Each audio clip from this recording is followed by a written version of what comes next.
Hello. Well, what are you up to, Biker Dan?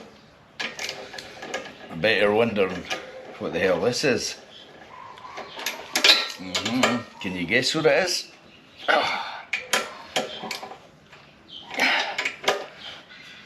You might be able to tell by this, or a bit of the front fairing. And don't say Harley Davidson. If you know your bikes, you'll know what this is. This is my son-in-law Michael's bike, or Mick, if you want to call him Mick. And I've been putting, as I was saying before I was rudely interrupted, I've been putting brake pads on this because he's had this bike for quite a while, and I thought I would borrow it for a bit, and I'll explain why. Just before that, I went away and bought some brake pads for it, front and rear brake pads, because it badly needed them, and quite amazingly so. The brake pads are selling high quality, made in the EU. Isn't that brilliant? Racing brake pads for this bike, really? Well, never mind. Anyway, brake pads made in the EU. You know, anytime you want to get brake pads, before it was always made in China. I'm glad to see some of the motorcycle dealerships are actually buying from Europe. I've went all dark. Buying from Europe instead of China. Anyway, let's explain what this is. So here we have 2012 Kawasaki. And it is Kawasaki Vulcan Vaquero. Just in case you're wondering how to spell that. Vulcan Vaquero. This is a 1700 engine. The same engine that Kawasaki has been producing for a while. It is a bagger. And it belongs to my son-in-law. And I've borrowed it because me and the wife are thinking of doing a bit of touring. And we do have the KTM. Fantastic bike, but for doing long distance, you need something like this. It's got proper seating and backrest. This has even got the rider's backrest. It's got a dashboard like a car. And this all illuminates red at night. You got all your other gauges in here. It tells you the range you're going to get for your fuel. It tells you how many k's you've got left and all the stuff that a car has. Temperature gauge, fuel cap. You got your radio. Don't work because the aerial's missing, as you can see. So it's got a radio there with your preset stations. Comes out of speakers here, just like a bit like a Harley.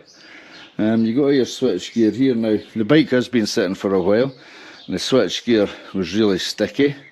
I was having bother moving it, so a bit WD-40. Just squirt it inside. Don't be scared to do that.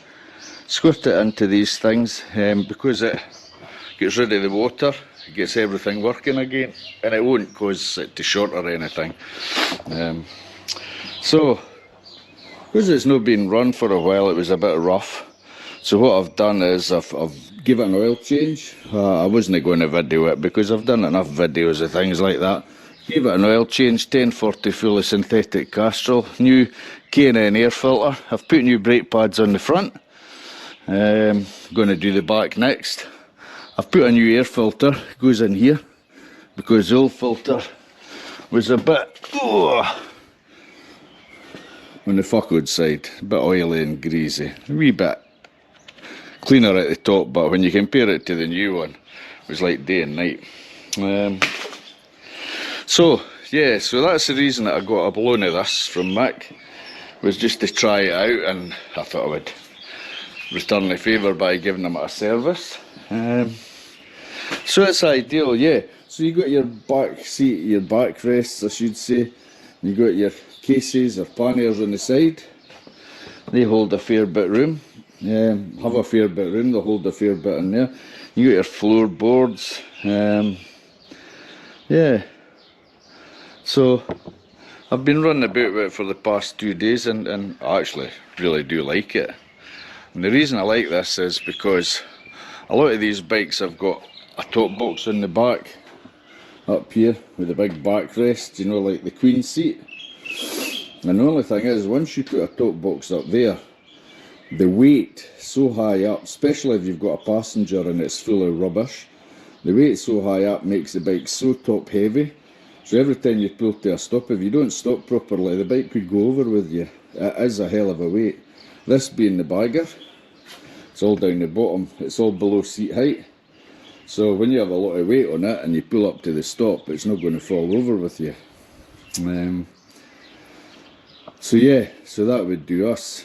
So yeah, I've enjoyed riding it. So I don't know what I'm going to do. I don't know whether to buy one of these, to buy something similar, to buy... It's very difficult, you know, because when it comes to buying one of these bikes, you're sort of limited here in Australia. If you want a big 1700 or thereabouts, you've got to buy either Harley Davidson or you've got to buy an Indian. The only other company outside them that make a big engine that's sold in Australia is Suzuki with it's an M90 Boulevard. I used to have one of them, fantastic bike. But yeah, they don't make a bagger like this, you know, with the dashboard and everything. You're stuck with Harley or Indian. What's the best between the two? I don't know. I like Indian. I like Harley. Harley's got a unique sound. But I like Indian, but I like Japanese as well. I remember during the 70s when the Japanese market opened up and, you know, motorbikes were mainly British and some European ones. And every bike bloody leaked oil. It was the sort of thing if you went to a dance at the weekend, you know, and you got there with your leather jacket on, you could rub your hand on the engine, get some oil on your hands and grease back your hair. And then Japan came on the market with their bikes and nothing like that. The gaskets were perfect, the bikes were more or less perfect, and they just took over.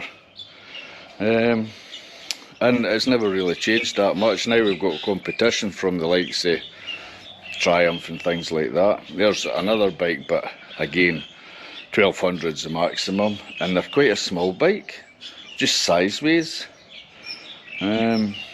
So I don't know. So anyway, I'm going to seriously think about this. Will I buy one? I do like this bike. It's a fantastic bike to ride. It doesn't half rattle and roll. Maybe that's why the R18's got a rock and roll mode on it. This doesn't have modes, this is just ride it and enjoy, but it does have ABS, so it's a safe bike to ride. So, I don't know. I like my KTM, love my KTM. KTM's a great bike. I can take the wife in the back, we can go to the shops and everything. The only thing is, top box, you've been to the shops and you fill it up, it's heavy, and when you've got a passenger on the back, yeah, you really need the panniers. But I don't know, every time I see one of these with panniers on, they stick out so far. I reckon if you were going to lane filter, you'd probably knock them off. Plus the bike's very tall, and I'm very short. Well, I'm not that short, but I'm quite short, so I don't really know. I don't know. I've got the Yamaha Bolt here. Bolt's a fantastic wee bike. We bought that brand new from Yamaha Ship dealership at Hoppers Crossing. Not done a lot to it really. In fact, the bike's not done many miles. It's only done, I think we've clocked up to 6,000 now. 6,000 Ks.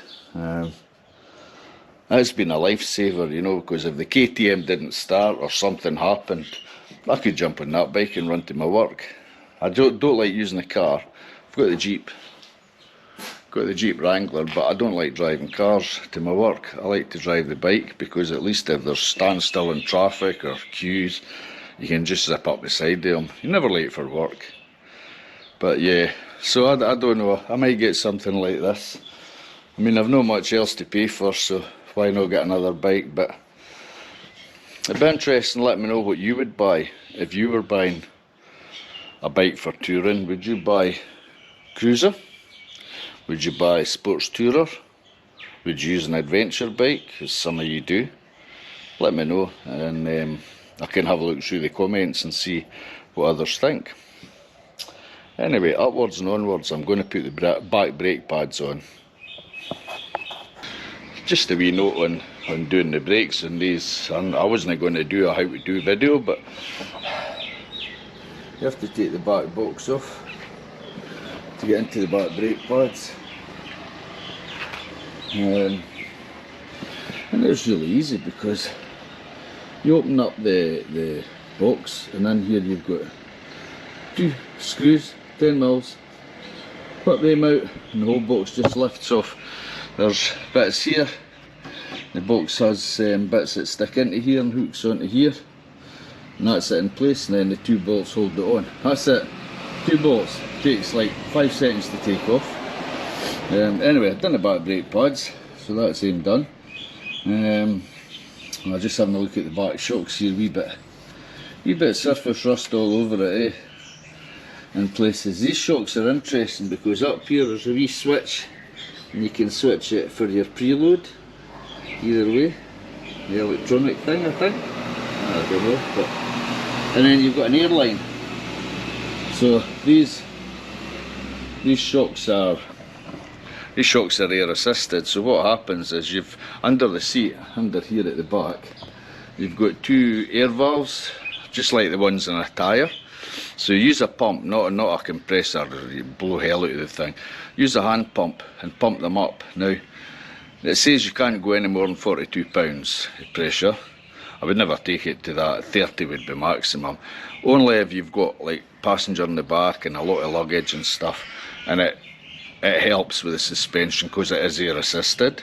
So you pump them up, say you wanted to go to 20 pounds, pump them up a wee bit over with a hand pump, and then use a proper tyre gauge and lower the pressure on them until they're both exactly the same, and that's it. And then once you're finished, you just hold the pin on the valves to let the air out, so as it's sitting at atmospheric pressure, and that's it back to normal. Fantastic, I've never seen this in a bike before. Another good thing with these baggers is I went up through this road which was really covered in mud, and the bike's relatively clean. If that was my KTM, I'd have to get the pressure washer out and clean it. Yeah, it's a bit dirty in here, under the bags, but relatively clean elsewhere. Absolutely fantastic. Just noticed this hanging off a wee bit there. Don't know what this is for, but just an extension maybe to match this. I'll need to find the screws and put that on. So yeah, so I've done the back brake pads on this, and the old ones were pretty worn out, as you can see, not much left of them. So that'll help the pads immensely. I did notice the brakes were quite bad on it, because not that they were really that badly worn, but because it hadn't been used in a while, and the stuff on the pad had just went, I don't know, hard, and it wasn't really gripping, and it was scraping a bit. So new pads on should make a difference. I might put the camera on and take you for a wee run on this thing. So that's that done. I'll put that bag back on, and that'll be the brakes done. I don't think there's much else I can do to this bike. Anyway, I'll put this on, that'll be that done.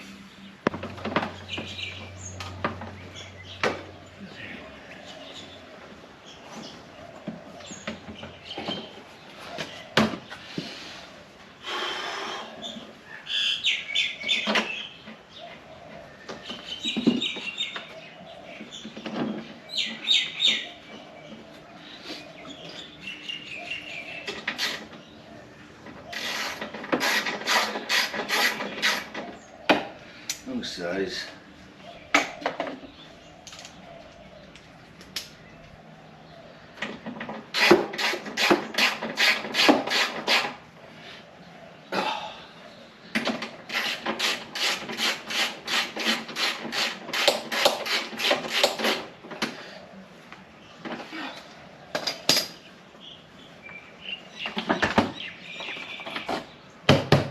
Done. And that's how you put them back on. So really, if you wanted a bagger for your holidays and then you wanted to make a sort of bobber style for running about with at other times, you could take these off, both sides, take a big seat off and put a wee single seat on. And then when you want to go away touring again, stick it all back on. Fantastic bikes.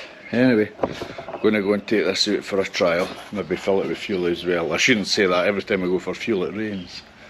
And here's the rain coming. See you in a bit.